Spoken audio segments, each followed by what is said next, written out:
विद्यार्थी मित्रांनो, आज आपण एक नवीन पाठ घेणार आहोत. काल आपण साम्राज्याची वाटचाल हा आपण पाठ पाहिलेला आहे. तर आज आपण त्याच्या पुढचा पाठ पाहणार आहोत की साम्राज्याच्या वाटचालीमध्ये आणि त्यावेळेच्या काळामध्ये आपलं महाराष्ट्रातील समाज जीवन कशा प्रकारचं होतं. छत्रपती शिवाजी महाराजांनी जे स्वराज्य निर्माण केलं त्यानंतर आणि त्या काळामध्ये कशा प्रकारे महाराष्ट्रातील समाज जीवन होतं हे आपण पाहणार आहोत. या पाठामध्ये सगळ्यात महत्वाचं जे हिंदवी स्वराज्य रयतेचं राज्य होतं छत्रपती शिवाजी महाराजांनी केलेलं, त्याच्यामध्ये रयतेचे कल्याण व्हावे, लोकांवर जुलूम होऊ नये, महाराष्ट्र धर्माचे रक्षण व्हावे हा उदात्त हेतू ठेवून जे महाराष्ट्रामध्ये मराठ्यांचं जे साम्राज्य निर्माण झालं, दिल्लीच्या तख्तापर्यंत पोहोचलं, त्या साम्राज्यावर समाज जीवन कसं होतं ते आज आपण पाहणार आहोत. जवळपास 150 वर्ष या ठिकाणी मराठ्यांची सत्ता त्यावेळेच्या काळामध्ये टिकून राहिली. आता मराठी राज्याच्या कारभाराची माहिती आपण मागील पाठामध्ये अभ्यास केले. आपण आता त्यांचं सामाजिक स्थिती आणि लोकजीवन याचा अभ्यास आपण करणार आहोत. तर सगळ्यात सुरुवातीला तिथली सामाजिक परिस्थिती काय होती. आता पहा, या ठिकाणी तिथली सामाजिक परिस्थिती काय होती, तर जास्त करून शेती आणि शेतीवर आधारित उद्योग हे उत्पादनाचे गाव पातळीवर प्रमुख साधन होते. मी मागेच पाठात सांगितले सगळ्यात महत्वाचं उत्पन्नाचं काय साधन होतं, शेती आणि शेतीवर आधारित जेवढे काही उद्योग होते ते उद्योग हे गाव पातळीवर जास्त करून चालायचे. आता काम कोणाकोणाकडे काय काय वाटून दिलं लक्षात ठेवा. नंबर 1 आहे गावचे जे पाटील होते त्यांच्याकडे गावाचं रक्षण करायचं, संरक्षण करायचं काम दिलं होतं. नंतर जे कुलकर्णी होते त्या कुलकर्णीकडे महसूल सांभाळण्याचं काम दिलं होतं. त्यानंतर आता पाटीलकी काय करायचे, पाटीलकी त्यांच्या स्वतःच्या कामासाठी पाटीलकी काय करायचे, जमीन म्हणून इनाम दिलं जायचं. म्हणजे पाटलांना काय जायचं, जमिनी दिल्या जायचं. त्याला या कामासाठी महसूल मधील काही हिस्सा मिळत असेल. म्हणजे जे पाटील गावचं संरक्षण करायचा त्या संरक्षणाबद्दल त्याला काय करायचंय, महसूल मधला काही हिस्सा मिळत असेल. आता बलुतेदारांना गाव विकासासाठी कामाचा मोबदला वस्तू रूपाने मिळत असे. कशा रूपाने मिळत असते, वस्तू रूपाने. आता हे बलुतेदार म्हणजे नेमकं काय आहे ही कन्सेप्ट आपण लक्षात ठेवूया. आता बघा, खेड्यातील व्यवसायाचे काळी व पांढरी असे 2 भाग पडले होते. काय पडले होते, काळी व पांढरी असे 2 भाग होते. काळीत काम करणारे ते शेतकरी म्हणजे मातीमध्ये काम करणारे, शेतीमध्ये काम करणारे, जमिनीवर काम करणारे शेतकरी, आणि पांढरीत काम करणारे पांढरपेशी म्हणजे जे गावामध्ये शहरामध्ये राहून मोठ्या गावामध्ये काम करायचे, उद्योग करायचे, त्यांना काय म्हणायचे, पांढरपेशी. आता गावाकडील सर्व व्यवहार परस्पर समजुतीने करण्यावर भर असायचा. बघा, आज पण आपल्या गावामध्ये समजुतीने गावामध्ये व्यवहार केला जातो. एकत्र कुटुंब पद्धतीवर त्यावेळेच्या काळामध्ये भर होता. आता बघा, हे चित्र दिसते तुम्हाला. बघा, पहिला व्यक्ती काय करत आहे, सोन्याचं काम करत आहे, बरोबर. दुसरा व्यक्ती पहा औषधोपचार करत आहे. नंबर 3 शिवणकाम चालू आहे. त्यानंतर हे भविष्य बघण्याचं काम चालू आहे. त्यानंतर बघा, हे कटिंग करण्याचं काम चालू आहे. त्यानंतर हे गावामधले सगळे व्यवसाय आहेत. कुठले आहेत, हे गावामधले सगळे व्यवसाय आहेत. आणि हे गावामधले सगळे व्यवसाय काय करत होते, आपल्या आपल्या एकमेकावर डिपेंड होते. ह्याला म्हणायचं बलुतेदार पद्धत. कसली पद्धत, बलुतेदार. म्हणजे काय करायचे, गावामध्ये वेगवेगळे व्यवसाय असायचे. हे व्यवसायाचे चित्र आहेत का, बघा या ठिकाणी. हे काय करत आहेत, मावशी बांगड्या हे करत आहे, हे काय करत आहेत मामा, बघा बरोबर, चटणी कुटायचं काम करत, हे पाणी या ठिकाणी बघा, हे पोरं काय करायले. त्यानंतर हे पहा, बरोबर, काही शेतीचे काम करत आहे. तर हे जेवढे काही व्यवसाय होते त्या व्यवसायानुसार काय पडू लागली, त्याचं व्यवसायानुसार त्याची ओळख होऊ लागली. जसे की बघा, सुतार काम करणारा सुतार, सोनाराचं काम करणारा सोनार, शिवण काम करणारा शिंपी, त्यानंतर गावात जे गावाच्या बाजूला राहून गावाचं संरक्षण करणारा ते महार, असे. त्यानंतर इथं बघा, हे झाड उडप जे आपलं पालापाचोळा त्याच्यापासून जे काही वस्तू बनवत आहे त्याच्यानुसार हे. त्यानंतर हे लोहार, लोहाचं काम करणार नाही का, लोखंडापासून वेगवेगळ्या वस्तू शेतीसाठी ज्या उपयोगी आहेत, तर त्या वस्तू बनवण्यासाठी जे काही वापरत होता त्याला लोहार म्हणायचे. म्हणजे प्रत्येकाच्या व्यवसायावरनं त्याची काय केली, ओळख वेगळी निर्माण झाली आणि हे सगळे एकमेकावर काय होते, अवलंबून होते आणि गाव व्यवस्थित चालायचं. बरोबर. जसे की आपली पिठाची गिरणी असेल, तर पिठाची गिरणीवर आपण काय करायचो, पीठ आणायचो की नाही, दूध. तसं आता बघा, हे गाय दूध दुभते, त्यानंतर शेती, पाणी आहे, शेती करणारे शेतकरी. बरोबर. शेती करणारे कोण आहे, शेतकरी वर्ग आहे. तर अशा प्रकारे गावामध्ये हे वेगवेगळे, त्यानंतर शिवणकाम करणारे, त्यानंतर सोन्याचं काम करणारे, बघा हे कटिंग करणारे, हे वेगवेगळे व्यवसाय करणारे. बघा मासेमारी, बघा हे शिवणारे. बरोबर. म्हणजे प्रत्येकाचे व्यवसाय हे वेगवेगळे असायचे आणि वेगवेगळे असल्यामुळं ते काय झाले, बलुतेदार पद्धत या ठिकाणी निर्माण झाली. त्याच्यामध्ये कुंभार असो, चांभार असो, त्यानंतर आता जे कातड्यापासून वेगवेगळ्या वस्तू बनवत होते है की नाही, चपली वगैरे बूट शिवत होते, ते चांभार असते. तर अशा प्रकारे ते काय झाले, वेगवेगळे 12 बलुतेदार. किती बलुतेदार होते लक्षात ठेवा, किती, 12 बलुतेदार पद्धत असे म्हटले जातात. म्हणजे ते व्यवसायावरनं ओळख करणारे काय झालं होतं, त्यांचं व्यवसायावरनं त्यांचं ओळख वेगळी एक निर्माण झाली होती, त्याला बलुतेदार पद्धत म्हणतात. आज सुद्धा 12 बलुतेदार पद्धत ही आपल्या गावामध्ये आहे. बरोबर. परंतु बऱ्याचशा शहरामध्ये ही पद्धत बंद झाली आहे, कारण कुणीही कुठलाही व्यवसाय त्या पद्धतीनं करू लागलेला आहे. बघा, कटिंगचे दुकान आज कुणीही टाकले, जे शिकायला लागले ते टाकायला लागले. आता आहे का स्पेशल की हेच टाकणार तेच टाकणार, असं काही नाही. प्रत्येक व्यवसाय वेगवेगळ्या जे लोक आहेत, वेगवेगळ्या जाती धर्माचे लोक आहेत, ते करू लागलेले आहे. आता याच्यामध्ये पहा, त्यांचं राहणीमान कसं आहे. जुन्या म्हणजे ज्यावेळेस महाराष्ट्रामध्ये मराठ्यांचं सरकार होतं त्यावेळेस बघा, हे काय करताय दिसत आहे बघा, ही चटणी भाकर ठेसा आहे की नाही, त्यांचं जेवण असेल. त्यानंतर बघा, ही वस्तूंची देवाणघेवाण कशा प्रकारची असेल, एखादा व्यवसाय करायचा असेल तर इकडे वस्तू घ्यायची असेल, भाजीपाला घ्यायचा असेल तर त्यांची वस्तू यांना द्यायची आणि यांची वस्तू त्यांना द्यायची. बघा, हे काय करत आहेत लेडीज, बघा त्यांचे राहणीमान बघा, साड्या वगैरे असायच्या. इकडे बघा, हे मामा धोतर फटका घालून फिरत आहेत आहे की नाही, त्यांचे घर बघा येत आजूबाजूला कसे आहेत घर. बरोबर. तर या ठिकाणी अशा प्रकारे काय असायचं, त्यांचं राहणीमान असायचं.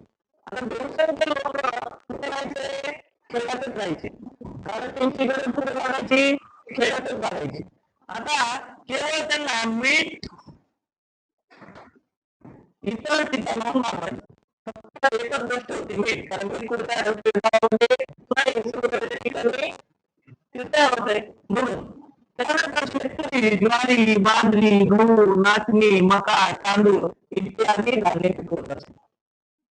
त्यानंतर रोजच्या जेवणामध्ये काय सगळ्यांचा भाकर कांदा चटणी आणि कोरड्यास. आज पण बघा कोरड्यास हा शब्द आपल्या खेडेगावामध्ये, कोरड्यास म्हणजे जेवण.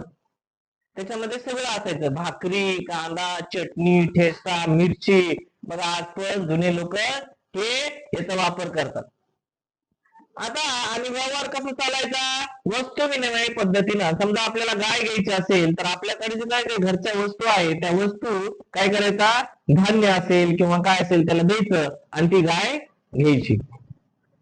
अशा प्रकारचे वस्तूचं विनिमय पद्धतीनं ते चालायचं. त्यानंतर गावातील घरं कसं असायची, साधी असायची, मातीची आणि विटाची बांधकाम करायची असायची. आणि तेच मोठ्या गावातील दगडाची मोठे मोठे घर असायचे. त्यानंतर बघा या ठिकाणी दिले शहरामध्ये एक मजली व दुमजली वाडे असायचे. म्हणजे जे शहर आहे तर काय असायचं, एक मजली असेल, दोन मजली असेल, वाडे असायचे. त्यानंतर आता जे मोठे लोक होते, जसे की जे जमीनदार होते किंवा जहांगीर होते, त्यांच्या घरामध्ये जेवणामध्ये चांगले चांगले भाज्या, वरण पोळ्या मोठ्या मोठ्या असायच्या, कोशिंबीर, दहीचे पदार्थ वगैरे वगैरे, तूप असायचे. आपल्या खेडेगावात मी आज पण बघा दूध दुभत्याचे पदार्थ खूप खाल्ले जातात. जुने लोक आहे, आपल्याला आवडत नाही सध्या, परंतु जुन्या लोकांना बघा दूध, दही, तूप, लोणी हे छान प्रकारे मस्त दुधात भाकर चुरून मस्त ते खातात. त्यांचं शरीर बघा आज पण तेवढं स्ट्रॉंग आहे. तसं आपलं आहे का? आपल्याला थोडं बी काही वातावरण बदललं की सर्दी पडत होते. पण तसं जुन्या काळाचे जे लोक आहेत आज पण बघा म्हातारे लोक काय करत आहेत, 5-5 किलोमीटर चाललं तरी थकत नाही. थकत आहेत का? का? कारण त्यांच्या जेवणामध्ये तसे अन्न पदार्थ त्यांनी खाल्लेले आहे, तसं त्यांनी कष्ट केलेले आहे, तसं त्यांनी व्यायाम केलेला आहे. पुढे पहा, याच्यामध्ये धोतर, कुर्तं, अंगरखा, मुंडासे असा पुरुषांचा पोशाख असायचा. कसा? धोतर, कुर्तं, अंगरखा, मुंडासे, म्हणजे असं फेटा बांधलेला असायचा. आज पण बघा फेटा बांधलेला आहे, बरोबर नाही? पटका म्हणतात त्याला. जुने माणसं काय बांधायचे? पटका बांधायचे, धोतर घालायचे, कुर्ता घालायचे, सदरा म्हणतात त्याला, बरोबर. त्यानंतर लेडीज काय करायच्या? लुगडी, चोळी. आज बघा लुगडी घालायचं म्हणलं की नको वाटतं, आज फॅशन चाललंय सध्या, फॅशनेबल राहायला आवडते जास्त, बरोबर. पण जुन्या काळच्या ज्या स्त्रिया आहेत बघा किती छान साड्या वगैरे, लुगडी घालत होत्या, चोळ्या घालत होत्या, त्याच्यानंतर व्यवस्थित विंचरत होत्या, आजकाल सारखी फॅशन करत नव्हत्या. पुढं आता बघा काही चालीरीती होत्या बघा, एकदम खतरनाक चालीरीती होत्या. या चालीरीती बघा काय होत्या ती, एखादा माणूस मेला की त्याच्यावर विविध प्रकारच्या पूजा अर्चा केली जायची. इथं दफन विधीमध्ये पण तसंच केलं जायचं, पूजा अर्चा केली जायची. त्यानंतर बघा इथं काही जर झालं घरामध्ये तर लगेच होम हवन वगैरे पद्धती करायचे. अंधश्रद्धेवर जास्त भर होता. त्याच्यानंतर बघा दान धर्म पद्धती सांगितलं की बाबा काय करायचं, घरामध्ये एखादी गोष्ट झाली बा, तुमचं सुख आणायचं असेल तर तुम्हाला दान धर्म करावं लागेल, असं करावं लागेल, तसं करावं लागेल, असं सांगायचे. आणि मग लोक काय करायचे? दान धर्म करायचे. आणि लोकांचा सगळ्यात महत्वाचं, छोट्या छोट्या गोष्टीवर काय करायचे लोक? मुहूर्त बघण्याचं काम करत होते त्यावेळेच्या काळामध्ये. कशाचं? मुहूर्त बघण्याचं. कशाचं बघण्याचं काम करत होते? मुहूर्त बघण्याचं काम करत होते, लक्षात घ्या. त्यानंतर स्वप्न व शगुन यावर लोकांचा विश्वास होता. म्हणजे अंधश्रद्धा जास्त त्यावेळेच्या काळामध्ये होती. आणि सगळ्यात महत्वाचं, आज पहा या बालविवाह पद्धतीवर आजकाल खूप हे चालू आहे, बरोबर. महाराष्ट्र सरकारने त्याच्यावर बंदी घातलेली आहे. पण त्यावेळेच्या काळामध्ये जवळपास 9 ते 14 वर्ष वयोगटातील मुलींचे विवाह व्हायचे. लहानपणापासूनच त्यांचं काय केलं, पाळण्यातच त्यांची जोडी बांधायची, किंवा तुझ्यासोबत लग्न आहे, अशा प्रकारचं त्यावेळेच्या काळामध्ये एकदम प्रथा, खूप भयानक प्रथा होती, भयानक चालीरीती होती. ती आपल्या इंग्रज सरकारनंतर बंद पाडलेली आहे. त्यांनी खूप आपल्या समाज सुधारकांनी त्याच्याविषयी बंड पुकारलं, त्यांच्याविषयी समाज सुधारकांनी समाजामध्ये चांगले चांगले संदेश दिले, तेव्हा बंद झालेले आहे. आज पण बघा महाराष्ट्र सरकारने त्याच्यावर कडक कायदा केला, 1098. माहितीये का नाही? आपण बालविवाह प्रतिज्ञा घेतो दर सोमवारी, घेतो का नाही? तर तेच आहे, बरोबर. पण त्यावेळेच्या काळामध्ये अशा प्रकारे त्यावेळेच्या काळामध्ये छोट्या छोट्या गोष्टींसाठी लढाया, मुहूर्त पाहिला जायचा, स्वप्न, शकुन यावर लोकांचा विश्वास नव्हता. त्यानंतर शास्त्रीय दृष्टिकोनाचा अभाव आणि तसेच औषधोपचारापेक्षा नवसाला जास्त प्राधान्य या ठिकाणी होतं.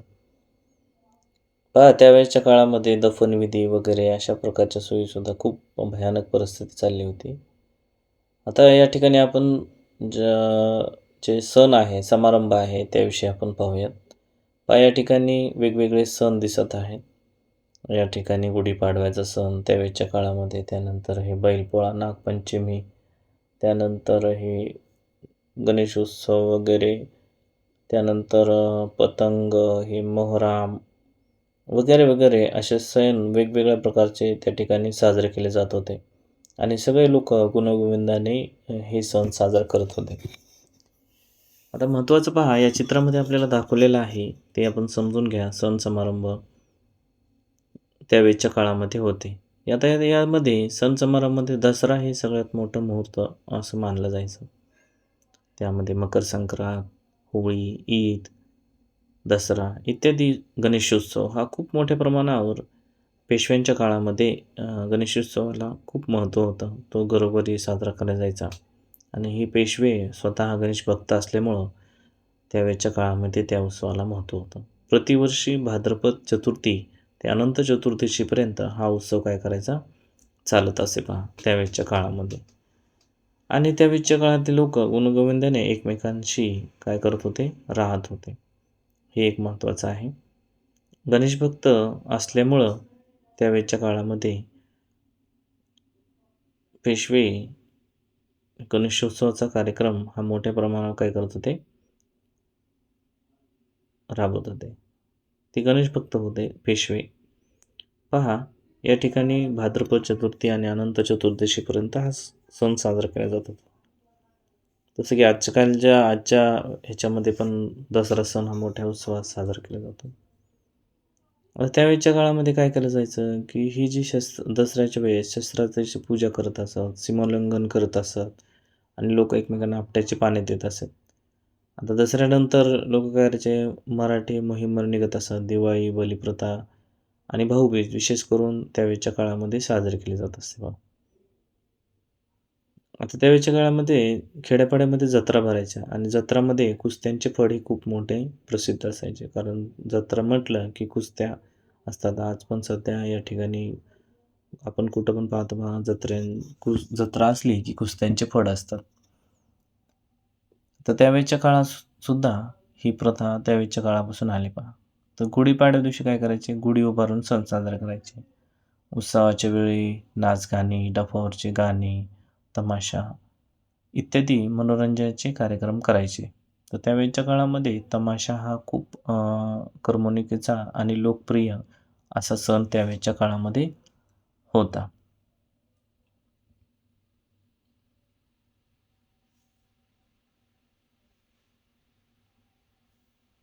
तर त्या ठिकाणी पहा, तमाशा ही जो आहे तो महाराष्ट्राची त्यावेळेच्या काळापासून लोकपरंपरा असायची. त्याच्यामध्ये लावण्या असायच्या, त्यानंतर वगनाट्य असायचे. लोकांना त्या तमाशाद्वारे संदेशपर माहितीस्तव लोकसमाजाचे जी गीतं आहे ते गीतंसुद्धा त्यामध्ये सादर केले जात असत.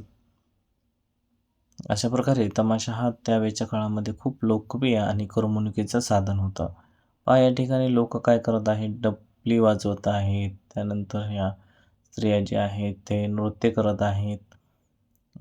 त्यानंतर ह्या ज्या स्त्रिया आहेत हे पण ज्यावेळेस जत्रेच्या काळामध्ये लोकनृत्य करत असत. लोक डफली वाजवत आहेत. सण मोठ्या प्रमाणे उत्साहाने साजरा करत आहेत. तर वेगवेगळे लोक जत्रा असेल तर मोठ्या उत्साहाने सण साजरा करायचे त्यावेळेच्या काळामध्ये.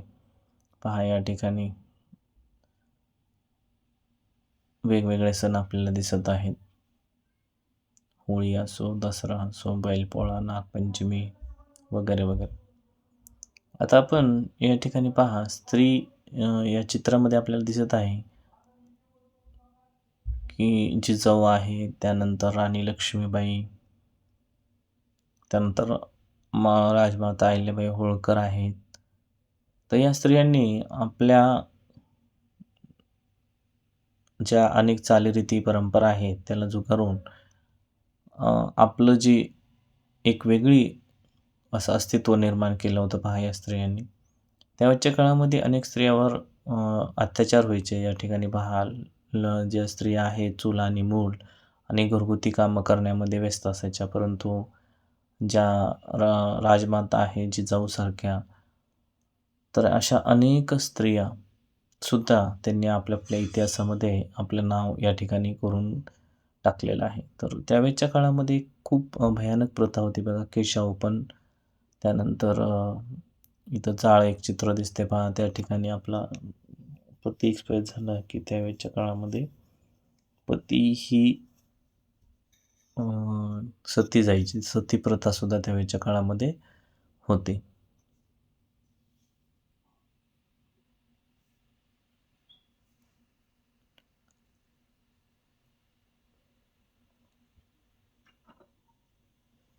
त्यावेळेच्या काळामध्ये सुद्धा माहेर, सासर एवढेच तिचं जग असायचं स्त्रीचं.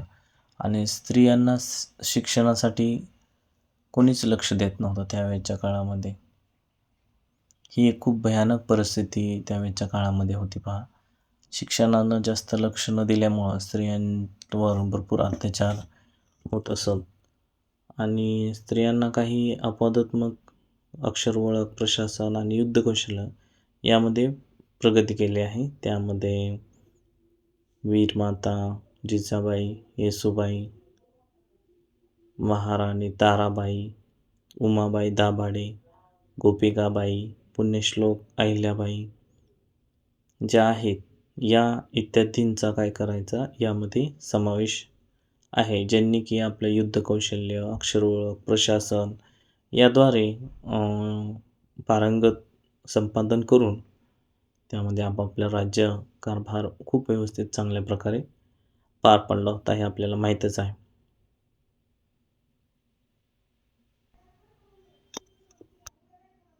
तर बघा, आपण मागच्या पाठामध्येच पाहिले की अहिल्याबाई होळकर यांनी जवळपास 28 वर्ष कशाप्रकारे आपला राज्यकारभार चालवला होता. त्यानंतर वीरमाता जिजाबाई यांनी कसं शिवरायांना घडवलं. त्यानंतर येसूबाई, महाराणी ताराबाई, उमाबाई दाभाडे, गोपिकाबाई ह्यासुद्धा खूप अनेक अशा स्त्रिया होऊन गेल्या की त्यांनी आपलं नाव इतिहासामध्ये कोरलं.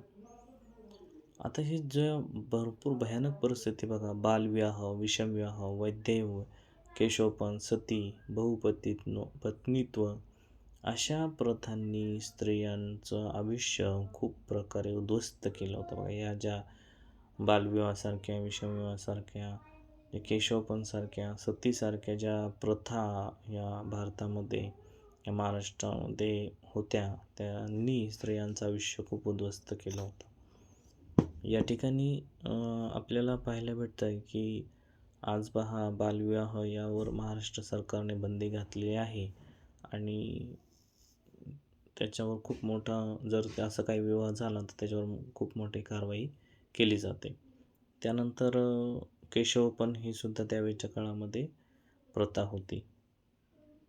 आता या ठिकाणी आपण पाहणार आहोत ते धार्मिक प्रवाह कशा प्रकारे या ठिकाणी होते पहा. हे चित्र दिसते बघा, त्यावेळेच्या काळामध्ये मराठी सरकारांच्या काळामध्ये पहा, अशा प्रकारची व्यवस्था ह्या चित्रामध्ये तुम्हाला दिसत आहे कशा प्रकारे होती. तर आता बघा, छत्रपती शिवाजी महाराजांचे जे धार्मिक धोरण होते, आपल्याला माहिती आहे की खूप धार्मिक धोरण हे उदारतेचे होते.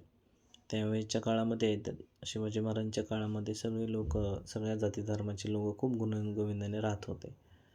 आणि शिवाजी महाराज ते सगळ्यांना चांगले वागवत होते. पाठशाळा, देवळे, मदरसा आणि मशिदी यांना सरकारकडून त्यावेळेच्या काळामध्ये देणग्या दिल्या जात असत पहा. दोन्ही धर्माचे अनुयायी एकमेकांच्या सणामध्ये सहभागी होत असत. वारकरी, महानुभाव, दत्त, नाथ, रामदासी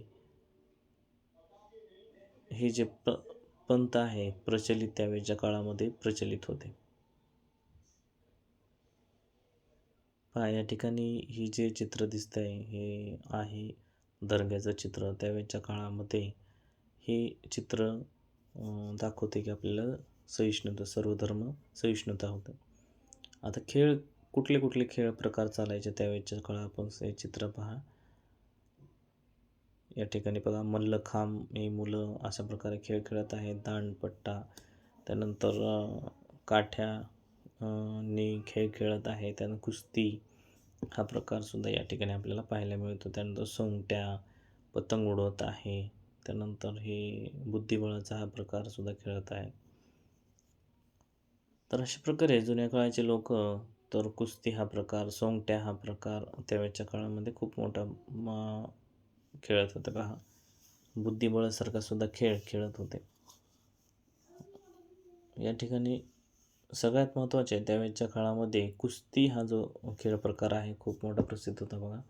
मल्लखांब असो, त्यानंतर लाठी असो, दंडपट्टा असो, बोथाटी असो, हे खेळसुद्धा त्यावेळच्या काळामध्ये खूप प्रसिद्ध होते. त्यानंतर आणखी जे मैदानी खेळ होते ते हुतुतू, खो खो, आट्यापाट्या हे सुद्धा मैदानी खेळ त्यावेळच्या काळामध्ये खेळले जायचे. त्यानंतर जे बैठे खेळ आहेत पहा, त्या बैठे खेळामध्ये सोंगट्या, गंजिफा, बुद्धिबळ हे जे बैठे खेळ आहेत ते खेळले जात असत. आणि त्यावेळच्या काळामध्ये सोंगट्या, गंजिफा हे लोकप्रिय खेळ होते. त्याच्यामध्ये कुस्ती हे जे आहे हे खूप मोठा प्रसिद्ध खेळ त्यावेळच्या काळामध्ये लोकप्रिय होता. जत्रेच्या काळामध्ये ते खेळला जायचा आणि हे करमणुकीचं आणि मनोरंजनाचं एक खूप मोठं साधनसुद्धा त्यावेळच्या काळामध्ये कुस्ती हे खेळ होता, लोकप्रिय होता. प्रत्येक खेड्यापाड्यामध्ये, छोट्या छोट्या गावामध्ये सुद्धा त्यावेळच्या काळामध्ये खेळ हा खेळला जायचा.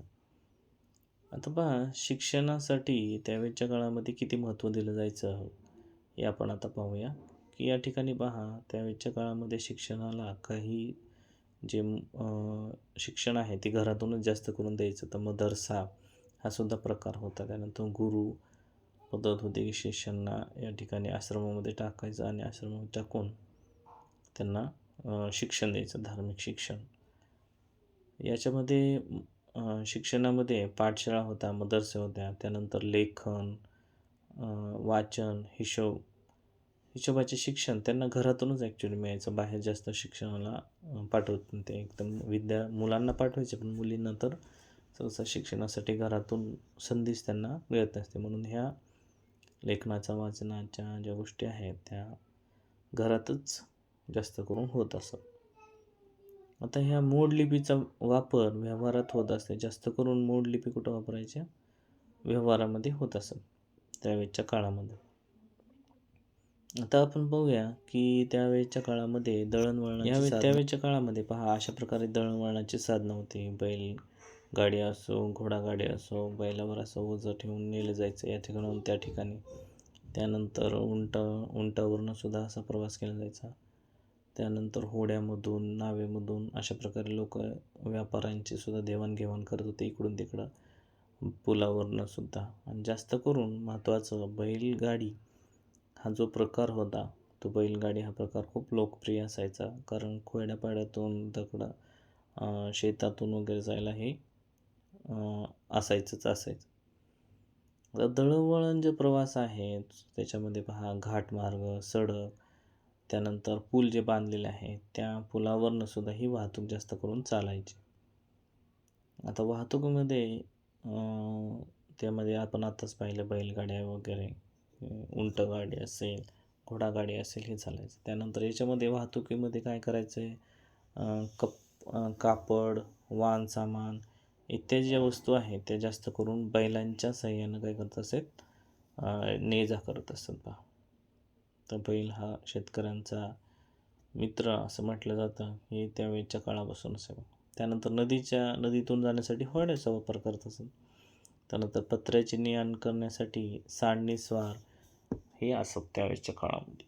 काय असत? सांडणीस्वार हे असत पत्र्यांची ने-आण करण्यासाठी.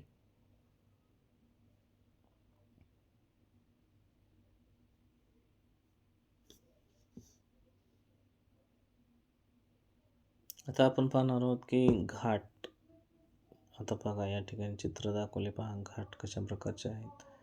दगडांनी बांधलेले घाट असत या ठिकाणी आणि मजबूत प्रकारचे असत. नदीवरच्या साईडला घाट असत आणि हे जे पाणी आहे, पाणी वरती येऊ नये म्हणून त्या ठिकाणी खंदक अशा प्रकारचे उंच ठिकाणी तसे बांधायचे. आणि या घाटाचा उपयोग कशासाठी? जास्त करून मंदिरांसाठी, पूजा वगैरे अर्चा करण्यासाठी त्या घाटाचा विशेष उपयोग केला जात असत. तर खूप दगडांनी मजबूत अशा प्रकारे ते काय करायचे? बांधायचे घाट.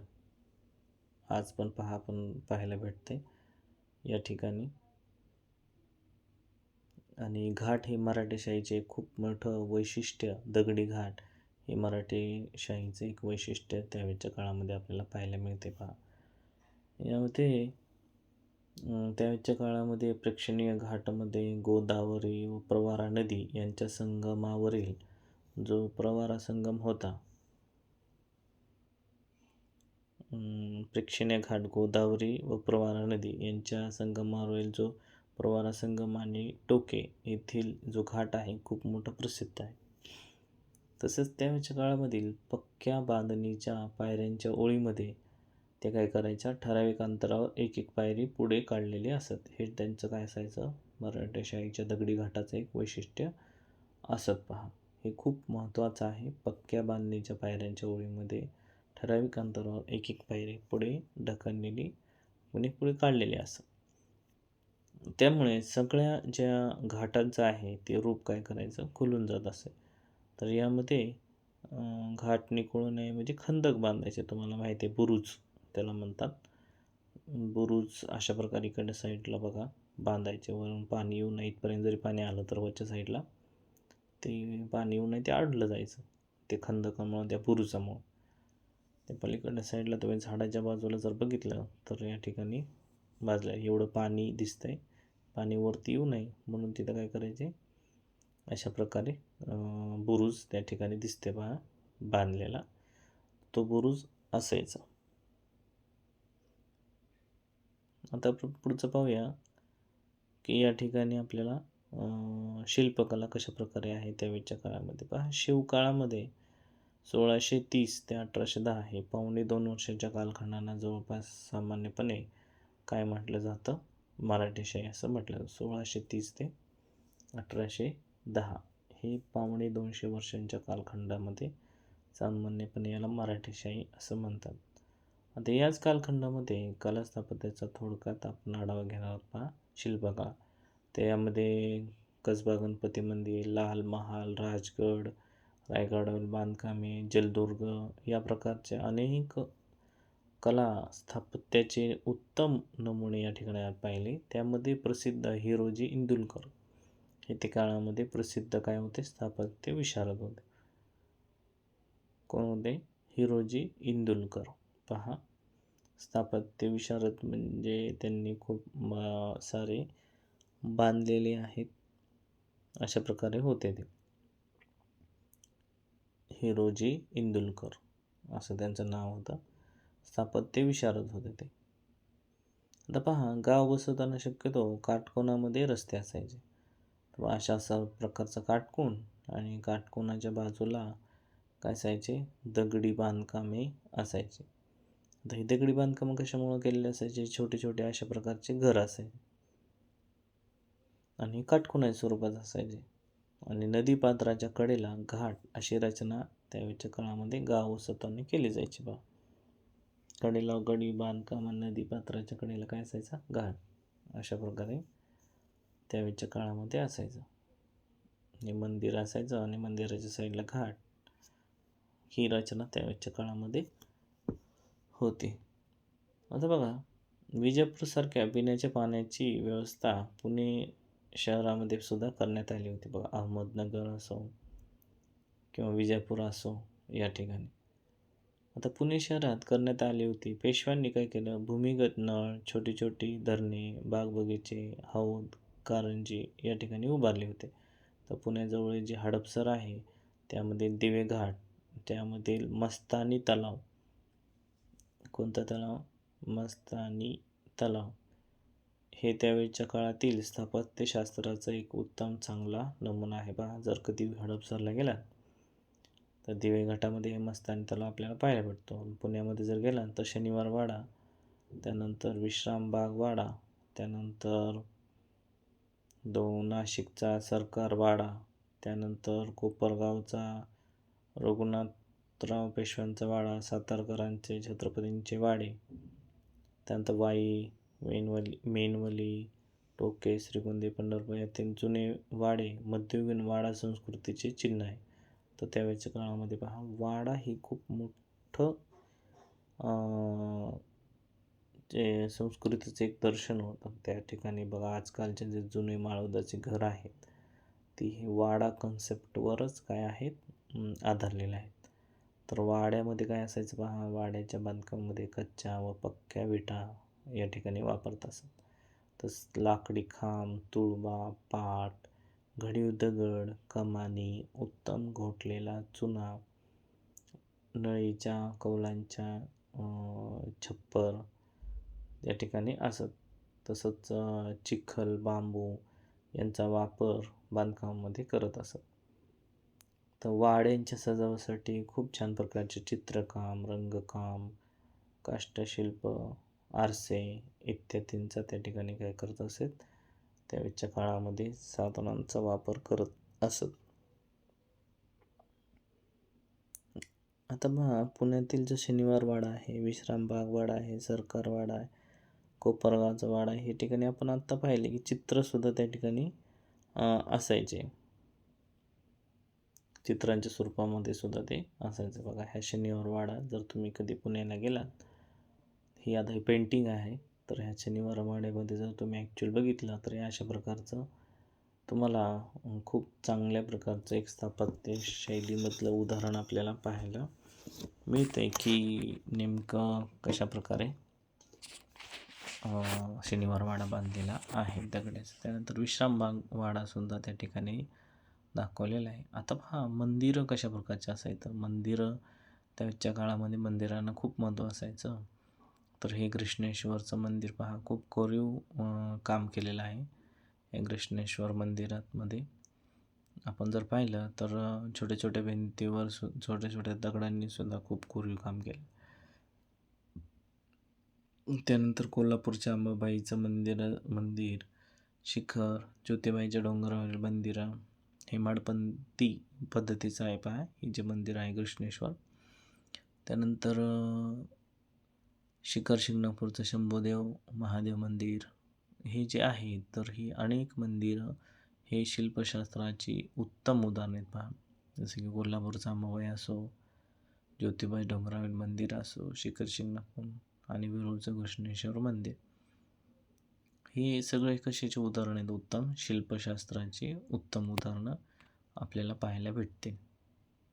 आता पहा, प्रतापगडावरील भवानी देवीचं आणि गोव्यातील सप्त कोटेश्वराचं मंदिर शिवाजी महाराजांच्या काळामध्ये त्यावेळच्या काळामध्ये बांधली गेलेली होती पहा. हे खूप महत्त्वाचं आहे. भवानी मंदिर प्रतापगडावरचं आणि गोव्यातील सप्त कोटेश्वराचं मंदिर हे शिवाजी महाराजांच्या काळामध्ये बांधलेली होती. तर शिवाजी महाराजांच्या काळामधील जे मंदिर बांधलेले आहेत आज पण तुम्हाला बघा काही त्या ठिकाणी पाहायला भेटते.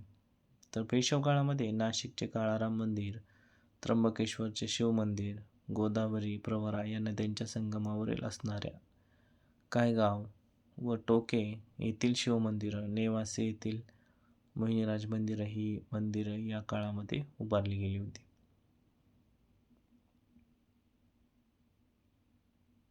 आता पहा, या ठिकाणी चित्रकला ही वाड्यावरची बघा, अशा प्रकारचे चित्र या ठिकाणी कोरलेले असायचे. हे वाडा आणि त्या वाड्यावरचे चित्र बघा, मोराचं चित्र, वेगवेगळ्या हे पेशवकालीन जे होऊन गेलेले आहेत ते पेशवे यांचं चित्र या ठिकाणी त्या भिंतीवर कोरलेले तुम्हाला दिसत आहे चित्राद्वारे. हे बघा, हे मोर, सगळे हे पेशवकालीन हे आहेत पेशवे. आता हे भिंतीवरील चित्रे खूप महत्त्वाचे आहेत. या काळामध्ये राघो, तानाजी, अनुपपराव, शिवराम, मानकोजी हे इत्यादी हे चित्रकार त्यावेळच्या काळामध्ये प्रसिद्ध होऊन गेलेले आहेत. जसं की शिवराम, मानकोजी पहा, हे खूप मोठे चित्र, त्यांनी भरपूर चित्र काढलेले आहेत. महत्त्वाची लक्षात ठेवा नाव: राघो, तानाजी, अनुपराव, शिवराम, मानकोजी आणि मानकोजी हे कसे आहेत तर महत्त्वाचे चित्रकार होऊन केव्हाच्या काळामध्ये होऊन गेले. आता बघा, सवाई माधवराव यांच्या काळामध्ये एक गंगाराम तांबट नावाचा प्रख्यात एक चित्रकार त्यावेळच्या काळामध्ये होऊन गेलेला. गंगाराम तांबट हे लक्षात ठेवा. गंगाराम तांबट हे मोठा चित्रकार, पेशव्यांच्या काळामध्ये त्यांनी काय केलं, चित्रकलेला उत्तेजन दिलं आहे त्यावेळच्या काळामध्ये पहा. या ठिकाणी अशा प्रकारची चित्रकला बघा वाड्यावर कोरलेल्या असायच्यात. तर पेशव काळात पुणे, सातारा, मेणवली, नाशिक, चांदवड, निपाणी या भागातील वाड्यामध्ये भिंतीवर चित्र होती. तसेच पांडेश्वर, मोरगाव, पाल, बेनवडी जे आहेत पुण्याजवळच्या ज्या पाषाण आहेत या ठिकाणीचे सुद्धा मंदिरं. त्यानंतर दशावतार गणपती, शंकर, राम पंचायतन, त्यानंतर विदर्भातील जामोद, हे जामोद जैन मंदिरसुद्धा, जैन चरित्र, पौराणिक गोष्टी हे त्यावेळच्या काळामध्ये प्रसिद्ध होते. हे जैन मंदिर पहा, जैन मंदिरातील चरित्र आणि पुराण गोष्टी हे विदर्भामध्ये एक जामोद ठिकाणी खूप मोठं प्रसिद्ध आहे. रामायण, महाभारत, त्यानंतर यावरचे चित्र त्यावेळच्या काळामध्ये जास्त करून प्रसिद्ध होते. सण उत्सव असो अशा प्रकारचे प्रसिद्ध होते. त्यानंतर पोथ्यावरील चित्र असो, लघुचित्र असो, चलचित्र असो हे सुद्धा त्यावेळच्या काळामध्ये चित्रकला प्रसिद्ध होती. आता आपण पाहू शिल्पकला. बघा या ठिकाणी हे मंदिर जे दिसतंय तर मंदिरावर बघा किती छोटं छोटं काम केलेलं आहे पहा या ठिकाणी. या जर भिंती पाहिल्या आपण त्या भिंतीवर दगडाच्या भिंती आहेत, पण त्या दगडाच्या भिंतीवर सुद्धा एकदम छोटं असं कोरीव काम, त्यानंतर मूर्त्या या ठिकाणी कोरल्या आहेत पहा. या ठिकाणी बघा किती छोटी डिझाईन आहे. त्यानंतर या ठिकाणी मूर्तीसुद्धा त्या दगडामध्ये कोरलेली आहे. त्यानंतर या ठिकाणी पहा हे जे प्राणी दिसत आहेत तुम्हाला, हे गेंडा असेल, हत्ती असेल, त्यानंतर हे दरवाजाच्या जवळसुद्धा बघा इकडं हत्ती, त्यानंतर गेंडा, हे प्राणी या ठिकाणी सैनिक वगैरे सुद्धा छोटे छोटे कोरलेले आपल्याला या चित्रामध्ये दिसत आहे. त्यावेळच्या काळामध्ये पहा अशा प्रकारची शिल्पकला खूप मोठी प्रसिद्ध होती. आता या ठिकाणी बघा शिवकाळातील शिवाजी महाराजांच्या कर्नाटक स्वारीच्या वेळेचे मल्लम्मा, काय नाव आहे, मल्लम्मा देसाई भेटीचे शिल्प, भुलेश्वर मंदिरातील शिल्पकला, व्यक्तिशिल्पे, प्राण्यांची शिल्पे, उदाहरणार्थ हत्ती, मोर, माकड, टोके, त्यानंतर मंदिरातील शिल्पे व बाहेरील भागातील जी शिल्पकला आहे. पुण्यातील त्रिशुंड, आत्ता जे मी दाखवले आहे तुम्हाला, हे त्रिशुंड गणपती मंदिर आहे पहा. हे पुण्यामधलं कुठलं मंदिर आहे गणपतीचं? त्रिशुंड गणपतीचं हे मंदिर आपल्याला दाखवलेलं आहे पहा या चित्रामध्ये.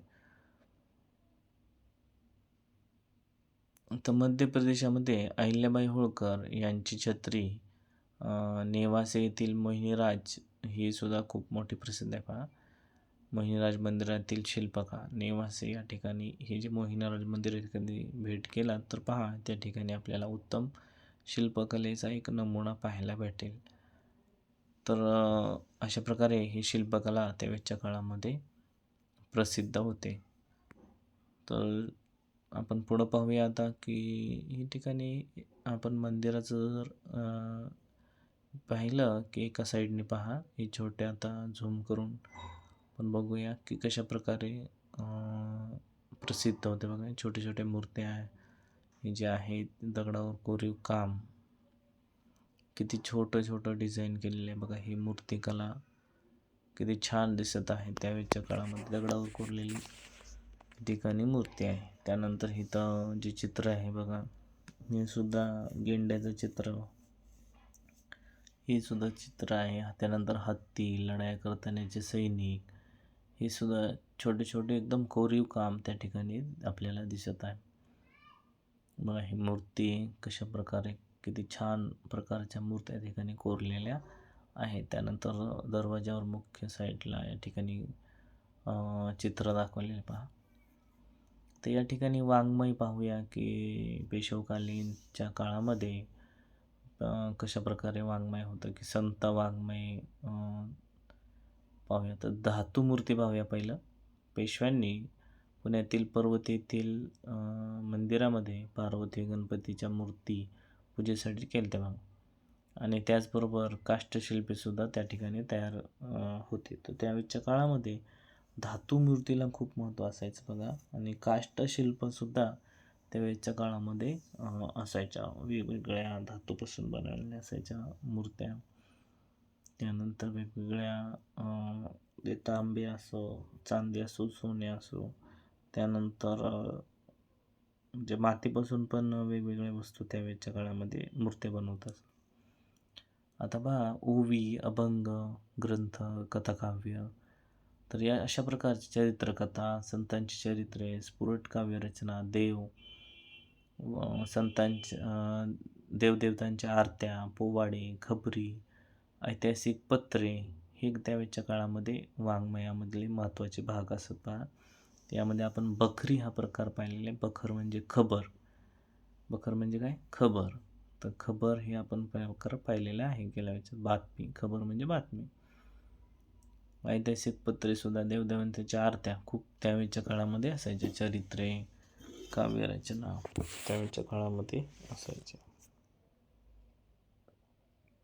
आता नाट्यकला सुद्धा त्यावेळेच्या काळामध्ये खूप मोठी प्रसिद्ध होते. पहा की 17व्या शतकाच्या अखेरीस त्यावेळेच्या काळामध्ये नाटकांना खूप मोठा कसायचा महत्त्व असायचं. बघा सरफोजी राजांनी या कलेस महत्त्व दिले. लक्षात ठेवा, जे सरफोजी राजा होते तर नाट्यकलामध्ये कला दिली ते दक्षिणेमध्ये खूप मोठे प्रसिद्ध आहे. आणि नाटकामध्ये गायन, नर्तन इत्यादी भागसुद्धा त्यावेळेच्या काळामध्ये असायचा नाटकामध्ये. तर अशा प्रकारे आपण या पाठामध्ये मध्ययुगीन कालखंडाचा आढावा घेतला आहे की मराठी सत्तेचा उदय कसा झाला, त्याच्यामध्ये सांस्कृतिक कशी देवाणघेवाण झाली, या ठिकाणी आपण पाहिलेले आहे या पाठामध्ये.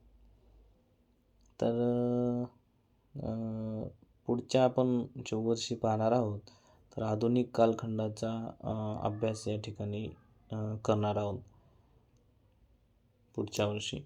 आता आपण मराठी सत्तेचा उदय, त्यांचा विस्तार कसा होत गेला, त्यांनी संस्कृती कशी जोपासली, त्यानंतर त्यांच्यामध्ये कसे दळणवळण सोयी होत्या, त्यानंतर ह्या सगळ्या मंदिर कशी होती, शिल्पकला कशी होती, या ठिकाणी या प्रसिद्ध शिल्पकला या ठिकाणी पहा कशा होत्या, या सगळ्यांचा आपण या ठिकाणी इत्थंभूत अभ्यास आपण केलेला आहे या पाठामध्ये. पहा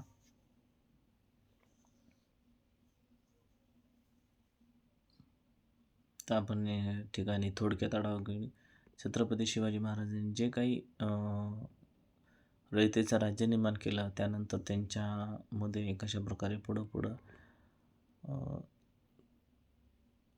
सोयीसुविधा आल्या, त्याच्यानंतर सामाजिक परिस्थिती काय निर्माण झाली, या सगळ्या गोष्टींचा आपण इत्थंभूत अभ्यास आपण पाहिलेला आहे. कशी सामाजिक परिस्थिती होती की जमिनी दिल्या जायच्या, जे पाटीलकी होते ते पाटीलकीच्या कामासाठी त्यांना जमीन दिल्या जायच्या. त्यानंतर ही 12 बलुतेदार पद्धत कशा प्रकारचे आहे ही सुद्धा आपण या पाठामध्ये पाहिलेले आहे की व्यवसायानुसार कशा प्रकारे त्या व्यवसायानुसार त्या समाजामध्ये समाजाची निर्मिती झाली. त्यानंतर वस्तूंची देवाणघेवाण कशी होत होती, व्यापार कसा चालायचा, तर हे सुद्धा आपण पाहिलेलं आहे की त्यानंतर काय प्रथा होत्या, चालीरीती होत्या भयानक, ह्या भयानक चालीरीतीसुद्धा अभ्यास केला आहे. देवदेवतांना कसं जास्त महत्त्व दिलं जायचं, दानधर्मावर कसं महत्त्व दिलं जायचं, ज्योतिषशास्त्रावर त्यांचा किती विश्वास होता, अशा प्रकारे या काळामधील लोक नवसाला जास्त महत्त्व द्यायचे हे आपण पाहिलेलं आहे. त्यानंतर गणेशोत्सव, त्यानंतर दसरा, दिवाळी वगैरे हे सण कसे साजरे केले जायचे हे आपण या पाठामध्ये पाहिलेलं आहे. त्यानंतर आपण जत्रा हा प्रकारामध्ये ढोल ताशा वगैरे हे हा प्रकार चालायचा. त्यानंतर लावणी, तमाशा हे सुद्धा नृत्य त्यावेळेच्या काळामध्ये प्रसिद्ध होते.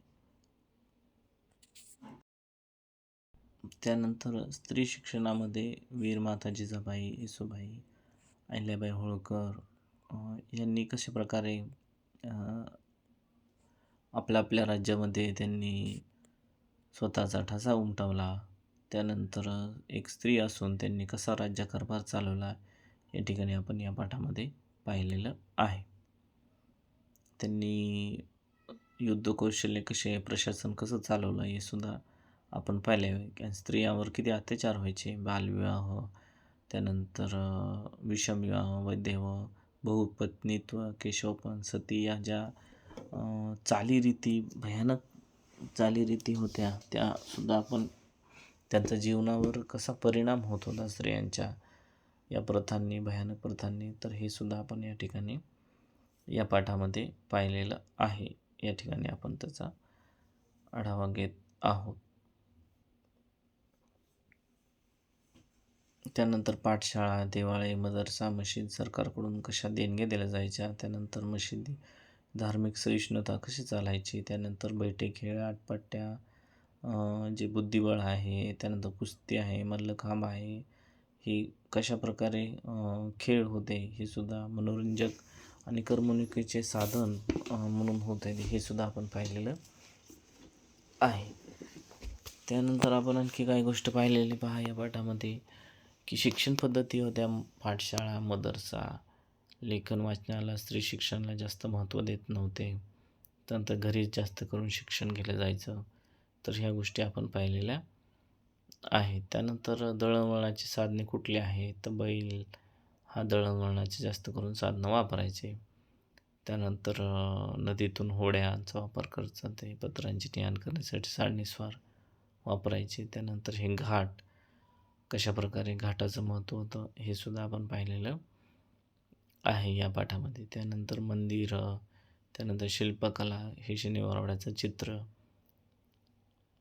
हे सुद्धा पाहिलेलं आहे. त्यानंतर मंदिरामध्ये कशा प्रकारचे रचना केली जायची हे पाहिले. जामोद हे जे बघा जैन मंदिर आहे, हे सुद्धा प्रसिद्ध आहे. पांडेश्वर, मोरगाव, पाल, पुण्याजवळ पाषाण, त्यानंतर हे जे मंदिर आहे हे सुद्धा आपण पाहिलेलं आहे. शिल्पकला किती मोठी प्रसिद्ध होती हे सुद्धा आपण पाहिलेलं आहे. अशा प्रकारे आपण या ठिकाणी मध्ययुगीन कालखंडाचा आपण अभ्यास केलेला आहे. तर ह्याच्यावर आधारित हे काही प्रश्न आहेत. तर या प्रश्नांचा तुम्ही घरी गेल्यावर त्या ठिकाणी सराव करा. या ठिकाणी उपक्रम सुद्धा दिलेला आहे, की आपल्या देशातील कर्तृत्ववान स्त्रियांची माहिती गोळा करायची, जसं की पी.व्ही. सिंधू असेल, साक्षी मलिक असेल, आणि ती काय करायची आपण तितकं वाचू.